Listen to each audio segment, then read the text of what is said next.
২০১৩ সালের ৫ই মে রাজধানীর মতিঝিল শাপলা চত্বরে হেফাজতে ইসলামের সমাবেশে গণহত্যার দায়ে মানবতাবিরোধী অপরাধের মামলার তদন্তে সাবেক আইজিপি চৌধুরী আবদুল্লাহ আল মামুনের সম্পৃক্ততা পাওয়ায় তাকে আসামি করা হবে।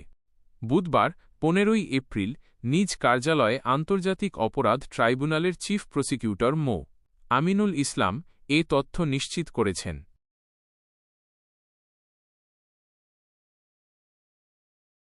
চিফ প্রসিকিউটর বলেন, কারা আসামি হতে যাচ্ছেন তা এখনই প্রকাশ করতে পারছি না, তবে তৎকালীন আইজিপি চৌধুরী আবদুল্লাহ আল মামুন সহ অনেক কর্মকর্তার সম্পৃক্ততা পেয়েছি। আগামী কয়েকদিনের মধ্যে পূর্ণ প্রতিবেদন পাওয়ার আশা করছি। এ নিয়ে তদন্ত সংস্থা কাজ করছে।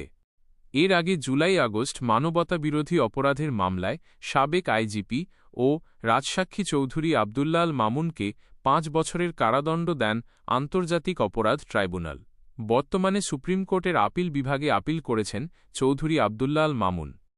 হেফাজতে ইসলাম ২০১৩ সালের ৫ই মে ঢাকার শাপলা চত্বরে ব্লগারদের বিরুদ্ধে ইসলাম ধর্ম অবমাননা ও নারীনীতির বিরোধিতাসহ ১৩ দফা দাবি নিয়ে অবস্থান কর্মসূচি শুরু করে। এতে লাখো কওমি আলেম শিক্ষার্থী এবং সাধারণ মুসলমান মহাসমাবেশে অংশ নেন। সেই সমাবেশ ঘিরে পুরো মতিঝিল এলাকায় ব্যাপক সহিংসতা আর তাণ্ডব চলে।